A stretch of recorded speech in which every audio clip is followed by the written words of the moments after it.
Good afternoon. I'm Dara Bunjon. I'm the food enthusiast at J More Living.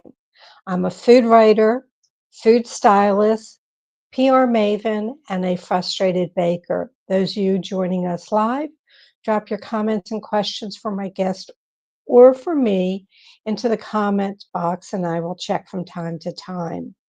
Today's guest is executive chef, partner of True Chesapeake Oyster Company.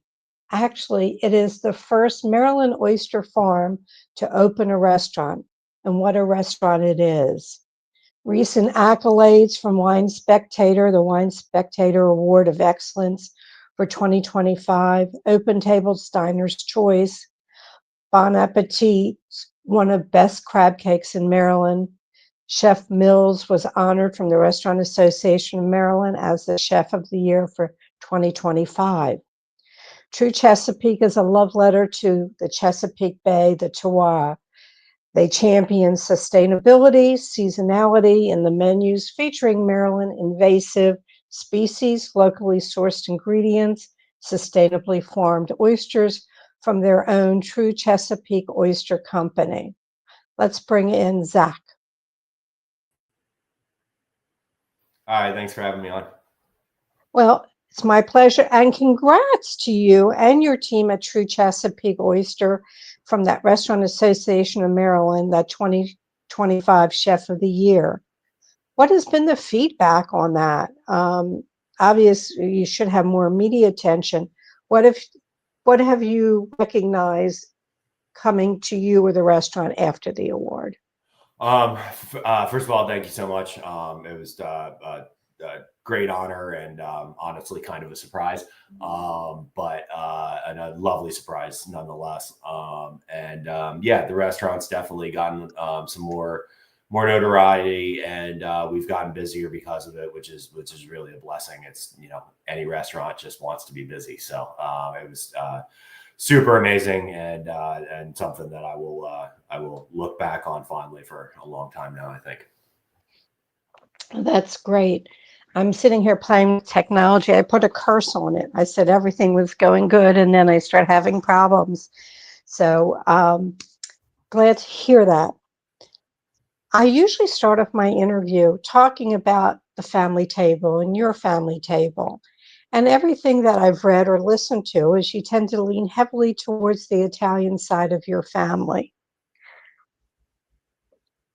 100%. Yeah, that was my first memories of food are my Italian grandmother cooking and making fresh pasta, and uh, my family's been very food motivated and food centric all my life. So all of that definitely is kind of what's made me who I am today, for sure. That's great. I hear you. The Sunday dinners are a big deal in your family. Absolutely. Yeah, no, we try to get together as much as humanly possible. We've been doing big family Sunday dinners. I've got aunts, uncles, all sorts of cousins, all live around the area. So there's at any given time, there's 12 to 15 people sitting down every Sunday to dinner. And so it's a lovely thing, and it's something that I really cherish to this day. Do they expect you to do all the cooking? They don't. They don't. My mom's a great cook, as well as several other family members. So I think everybody kind of takes turns for the most part. I will jump in as needed. I always will offer to help if need be. But most of the time, my mom's got it. She's a great cook. Yeah. I hear lasagna is your favorite dish. My mom's lasagna is like the greatest thing on earth. It's just a comfort in a pan, and it's something I look forward to multiple times a year. Do you ever do it as a family meal at the restaurant? I haven't, but it's something I certainly should at some point. So it's definitely something I try to recreate on my own, especially as it gets into the colder months. And Right. lasagna is definitely like a good like fall winter kind of thing. I know that you didn't set out in cooking. You went to college, but then you decided food was going to be your thing, and you went to the French Culinary Institute in New York. And was it eye-opening? what shocked you about, going into and being a chef? What shocked me was that somebody was going to pay me to cook food. It was really like, I you go to school for so long and you think you're going to, sit behind a desk or do something along those lines. And then I remember walking into culinary school day one with my roommate, and we put our chef's coats on and we were all proud of ourselves. And then we get into the kitchen and it was just a really exciting thing. And it's, to this day, I mean, all these years later, I still can't believe that people like pay money to eat food I make. So it's really just what a lovely thing. And, they say, if you love what you do, you've never worked a day in your life. And I truly believe that. It's, to this day, I'm just thankful for what I ended up doing, and the universe kind of put everything in the right places, and it worked out well. And I love what I do. And I can't believe I've been doing it for this long now. Who was it? Alan Selak, Jacques Torres. What were some of the other mentors? Yes, Jacques Pepin, Alan Sayak, Andre Soltner, and Jacques Torres were the four deans of the school. And I would say all of them gave really good advice throughout the time, and were tough on us. And I have some fond memories of Jacques Pepin personally showing me how to do a couple things, like make omelets and break down turkeys during Thanksgiving. I just couldn't believe that those individuals were teaching us how to cook. It was really extraordinary. As well as Leanne Wong was there as well, who has been on Top Chef a bunch of times, and super well-known chef. And I got trained by a lot of really, really amazing people. Right. So following your path, you started working with the Michael Mina group, Chef Michael Mina. Was correct? Yeah, I spent 10 years with Michael. Right. And that's how, even though you're in Davidsville, Maryland, you oversaw a number of his restaurants. I think, was there one in Las Vegas and another one Kentucky or something? So we were, I started by opening up, as it was my last cook job, and I became a sous chef and kind of rose the ranks through a restaurant called Bourbon Steak in Georgetown in Washington, D.C. I spent close to 3 years there before becoming a corporate sous chef. And for the next year and a half of my life, I pretty much traveled the country. My jobs were to open restaurants, which we opened up the 2 restaurants in Baltimore, which kind of became fortuitous for me. I opened up a restaurant in Jackson Hole, Wyoming, and then Las Vegas. And then besides that, I also spent time in. So like if a chef quit or we needed to move on from a chef, a corporate sous chef would come in to make sure the place stays running properly and then train the new chef. So I also spent time in Scottsdale, Arizona, a couple stints in California. I was all over the place for a year and a half. It was really super exciting time, and I learned more in that year and a half than I think I did like at any other point in that amount of time in my career. Right. And Wit and Wisdom was a restaurant in the Four Seasons Hotel and Pabu. And Wit and Wisdom, I think you took over. Somebody had started, and they were gone fairly quickly. So you found your home back in the Baltimore area, and Wit and Wisdom has had all kinds of accolades. And then eventually the Atlas Group came in and took it over. How did the partnership with Patrick Hudson, who is the oyster farmer down at St. John's Creek, or Nick Shawman, the local oyster, the local shucker here in town, how did that partnership evolve? I know that basically you knew Patrick from Wit and Wisdom, but how did it all come together? How did it all gel? Yeah, honestly, it was really a universe, putting us all together at the right time kind of thing. But So yeah, about a year or so into Wit and Wisdom, I was introduced to a crazy young oyster farmer named Patrick Hudson, and he had started an oyster farm a couple years earlier, and it was time to start selling oysters. And honestly, it was like love at first slurp of his oysters. They were really just spectacular, and I became a big fan. And then I was an even bigger fan of just like this farmer was literally just driving up in a pickup truck 2.5 hours to drop off oysters and then drive back down to the farm. I was like, wow, this kid's really hardworking, and these oysters are great, and this is awesome. So I was actually, Wit and Wisdom was one of his first like big accounts that was, helping grow the farm. And then he was already partnered with Nick to do the local oyster, which back then they had the catering company, which is still in existence. And then they had the food stall in the Mount Vernon marketplace. And I knew Nick because Nick and I tended to do a lot of charity events, as a lot of chefs and restaurant people do in Baltimore. So I probably ran into Nick 7 to 8 times a year for multiple years while I was at Wit and Wisdom, and he was doing the local oyster. And Nick's personality is just an infectious thing. Like he's just like, he embodies hospitality, and he's just a lovely human, and everybody wants to be his friend, which is so I was lucky enough to befriend him and, give each other big hugs every time we saw each other. And so we knew each other for years. And then about 5 years into Wit and Wisdom, I just wanted to take a break and see what's next.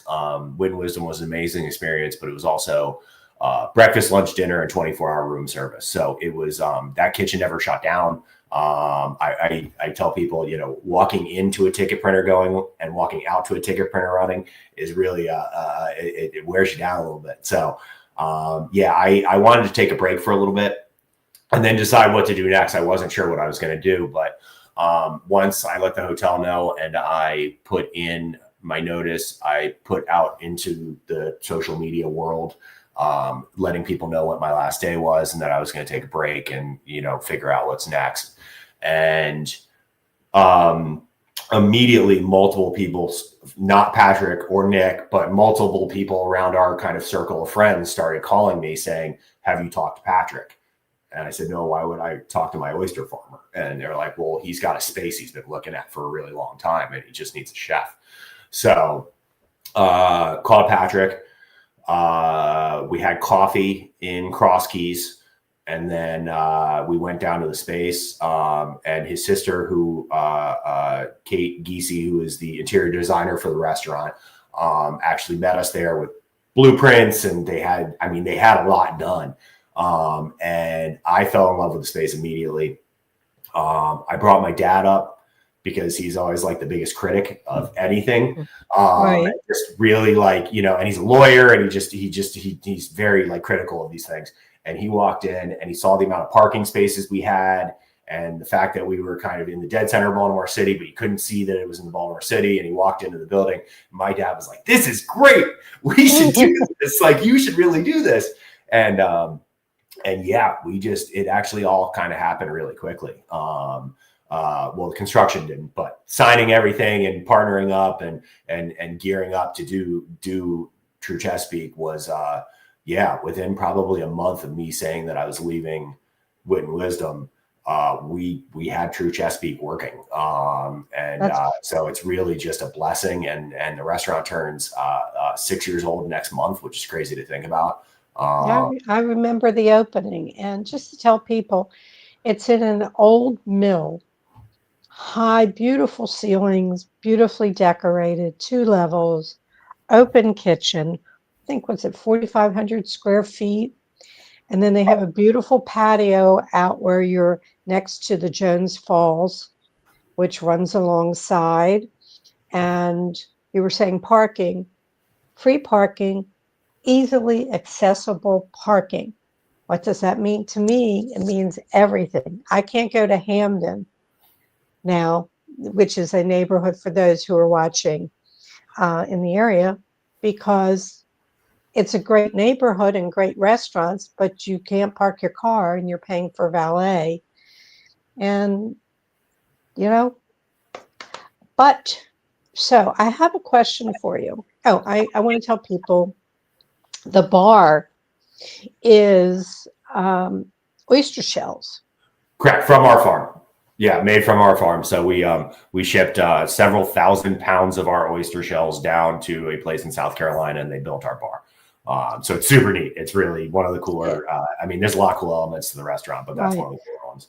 So the restaurant does a brunch, a Sunday dinner, and then dinners during the week. There's a children's menu. There's a happy hour menu. Um, Question: what was the first time you ate a raw oyster, and First did you time. like it? I did. You know, I was actually, ironically, I was a picky eater as a kid. I really started branching out when I left for college, and I was on vacation, and gosh, I wish I knew where. I think we were in New England, and my father ordered oysters, and I just looked at him. I was that I was probably 18, 19 years old, and I was like, all right, let me try one. And I loved it immediately. It was right off the bat, I was into it. So it was a pretty cool thing, and be able to share that with my dad was a neat thing. Well, it's funny you say your father, because that was my father. We used to go, this is when I was very young, and which was way long, when the original Chesapeake restaurant, which was famous in Baltimore, was open. And he would get a half dozen oysters, and your father has it. You want to try it? Can I try it? Okay. Mhm. And each time I tried, and eventually I learned to love it. And I love going to events when there's an open raw bar because I go crazy. Um, okay, so we talked about dinner, brunch, catering, happy hour, events on the patio overlooking the Jones Falls. I've gone to. It's perfect. We went was Media Mavens had a gathering in the summer and it was out on the patio. Let's talk about the food and what you're doing. The menus change seasonally, and I want to make the listeners' mouths start to water. This one I love: blue crab and bone marrow dip. You work a lot with invasive species, especially the fish, blue catfish sandwich or snakehead, which on your current seasonal menu is prepared with tomato and butter sauce. Um, it's not linguine and clams, but you do a hand cut pasta with bacon, egg yolk, Parmesan, and little neck clams. The true Chesapeake Caesar. I want you to describe this to people. Yeah. So our Caesar salad, ironically, I wrote a list of things before we opened that I didn't want to put on the menu, and Caesar salad was one of them. Really? But we opened 4 months before the pandemic hit, and we needed to do takeout food, and I needed to make a menu that people wanted to order from their homes during this really chaotic, awful time. So I was like, all right, well, I got to make a Caesar salad. And if I'm going to make it, and one thing Michael Mina always taught me was, if you're going to do something, do the best version of it that you possibly can. So what I decided to do was smoke our oysters, and then that way they kind of took on a flavor profile similar to anchovies, and then kind of sub out the anchovies for smoked oysters. And then there's a couple little other things in there. It actually took me, I don't know, it's probably 10, 12 tweaks to the dressing before I got it to where I wanted it to be. But then we use sweet gem lettuce instead of romaine, which sweet gem lettuce is like a smaller, crunchier version of romaine that I really, truly love. I think it's one of the best lettuces out there. So we do sweet gem lettuce with the smoked oyster, Caesar dressing, aged Parmesan cheese, and then instead of croutons, we fry 4 of our oysters, dredge them and fry them, so they act as the crouton for the dish. So it's a truly it's a Caesar salad, but it's also an ode to the oyster farm and where we came from and why the restaurant's there in the first place.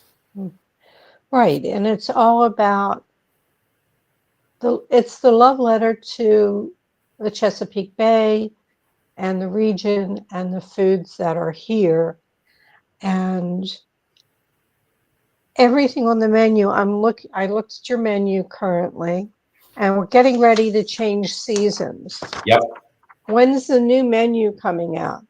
Hopefully within the next 2 weeks. I'm working on it as we speak. It's written. I just have a couple recipes to kind of work through.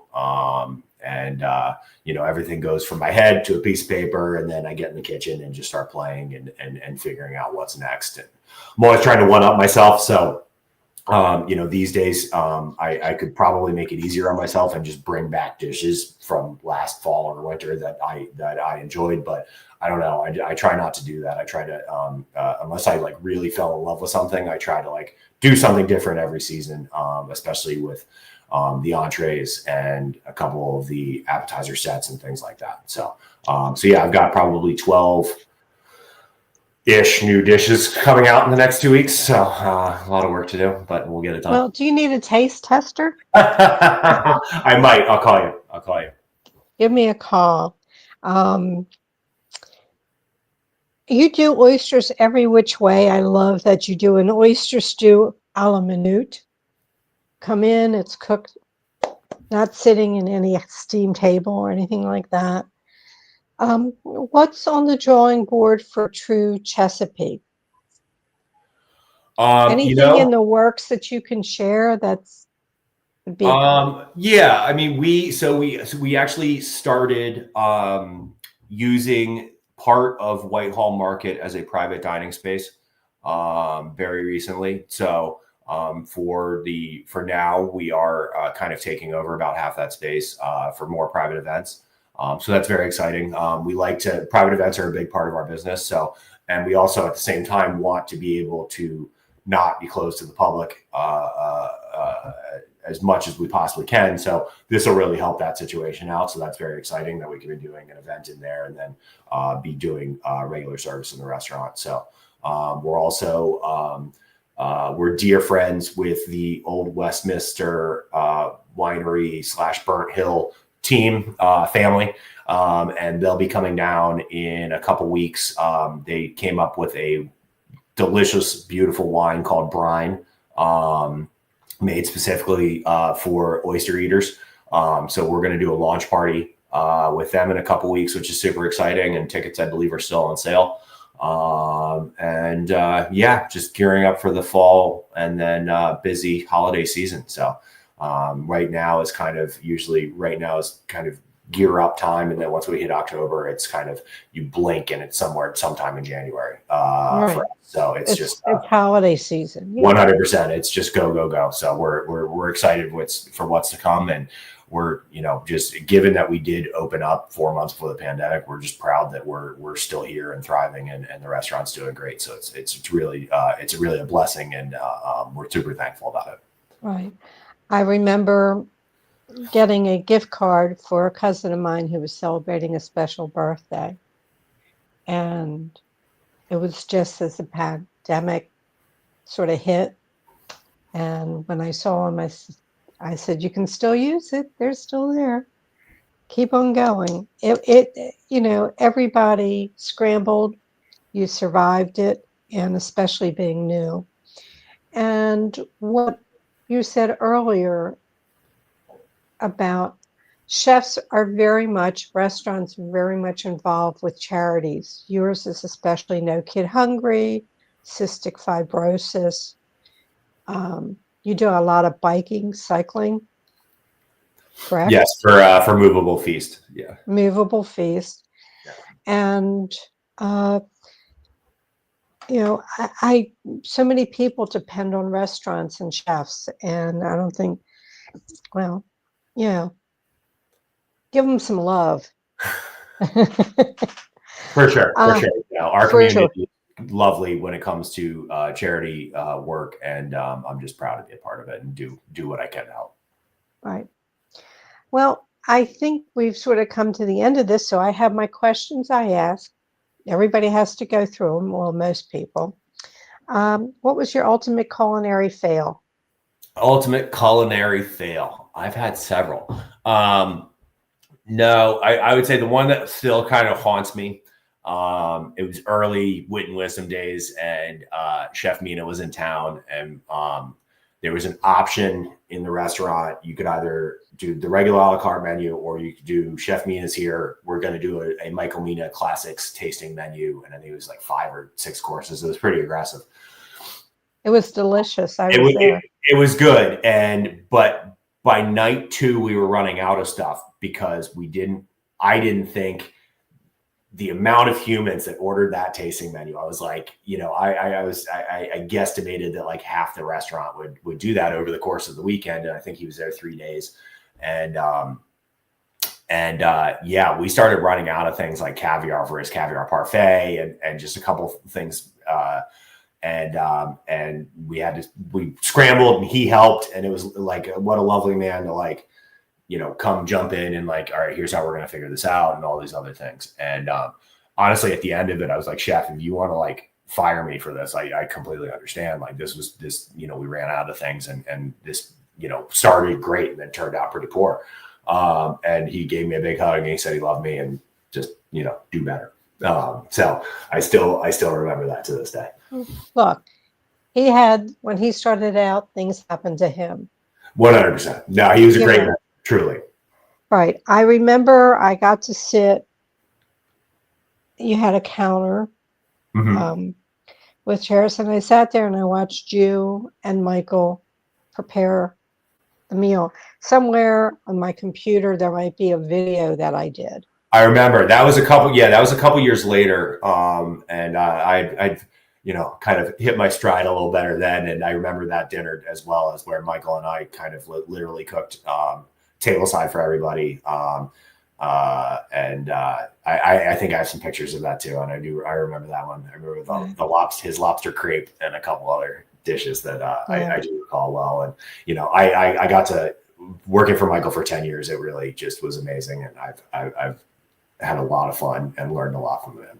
So. Somebody mentored him. He mentored you. 100%. I mean, his cookbook is literally right over my left shoulder. So it's front and center in my life. If you wake up tomorrow morning with a new talent, what would the new talent be? I've been thinking on this one, and I guess I would say if I could not need as much sleep as I do. The older I get, the harder it is on the body to be in the restaurant as much as I am, I get sleepy easier these days. So I wish I didn't need as much coffee to get through my day. Okay. If you could go back and give your 18-year-old self a piece of advice, what would it be? My 18-year-old self had no clue what that person wanted to do in their life. And I would honestly tell myself to just kind of hang on and enjoy, figuring it out, because it was a hectic time for anybody at that age. And, but it all worked out. And, I would tell my 18-year-old self that you'll be proud of yourself one day. Before I forget, and coming up in the notes, to find out more, go to truechesapeake.com, and you'll have the option of say restaurant or oyster farm. Check them both out. 100%. Check it out. Right. Instagram, True Chesapeake. Instagram, Chef Zack Mills. And all these contacts will be up on truechesapeake.com. And let's see, where were we? Best Bite all week. Best Bite all week. I made pawpaw sorbet yesterday, and it turned out pretty delicious. Pawpaws are only ripe for a couple weeks, if that. So I got a bunch and just went nuts on trying to get some sorbet made with them. And I was going to do a couple other things, but with the fall menu looming, I just wanted to get something delicious out. Yeah. Well, I've never had pawpaw. I've never seen it in the store, never had an opportunity. One day, just saying. Yeah. Two must in your home refrigerator. What are 2 things that have to be in that refrigerator? I'm a condiment guy. Like if I find interesting condiments, I buy them. But I would say if you asked me for just two, both are mayo. It would be Duke's mayo and Kewpie mayo. And those are two things I keep around at all times. Very interesting. All right. No Hellmann's. Okay. No. We're at least in my chef community, we're all Duke's people. Duke's. Okay. All right. What didn't I ask you that I probably should have? That's a good question. I think we pretty much covered it all. Yeah, you talked about the restaurant, the farm. We do also sell our oysters at most of the local Whole Foods. So that's, and then we should be ramping up. I'll double check on this, but we do over the holiday season, we usually do pre-order programs through a couple other grocery stores like Mom's and Growl's. So yeah, so come. Even if you don't want to come to the restaurant or can't come to the restaurant to eat our oysters, where our oysters are around. So definitely look for them. Get them. And special events are also listed on the website. 100%. 100%. Yeah. All the special events that we're doing should be on the website, like the Brian launch party, as well as if anybody wants to do a private event with us, we've got the information and you can fill everything out from there. And yeah, holiday season's booking up. Yep, I'm sure it is. It starts earlier and earlier. Every year. Yeah. I think in August, Aldi was putting out pumpkins and stuff like that. That's funny. Yeah, that'll be us next week probably. Yeah, it's starting. Zack, I want to thank you for joining us. I know you're a little bit under the weather, but you did just fine. Thank you so much for having me. I really appreciate it. And it was great to catch up again, everybody. What can I say? True Chesapeake Oyster Company. Check them out. Zack, good health and great holiday season to you. Thank you. It's great to see you. Same to you. I hope to see you in the restaurant soon. Okay. Thank you for joining us. Okay, everyone. Next week, I won't be doing a show. So I have the week off. But in 2 weeks, my guest will be Philip Ashley Ricks, an internationally acclaimed, renowned luxury chocolatier. Has created premium gifts for Hollywood's elite at the Emmys, Grammys, and Oscars, was named one of America's finest confectioners by Forbes. He now shares a number of his secrets about chocolate in his recipe book, For the Love of Chocolate. Some of the recipes: Bollywood cashew, coconut curry truffles, turtle cheesecake, baked French toast, blue cheese shortbread with white chocolate drizzle. So tune in. I do have a book. It still has a lot of markers on it because I'm still going through it. You can get a jump on it and order it because we're going to be back in 2 weeks. You can reach me on Instagram at Dara Cooks. My Facebook page, I do have a Food Enthusiast page on Facebook. And you can find more information at jmoreliving.com. Go up to the menu where it says food and it says the Food Enthusiast, and that links to all the shows that we've done. All shows are immediately archived in video form on JMore Living's Facebook page and jmoreliving.com. We truly appreciate it when you share our show with friends and family. Feel free to go back into our archives and enjoy past shows. May your plates always remain full, and I will see you in 2 weeks.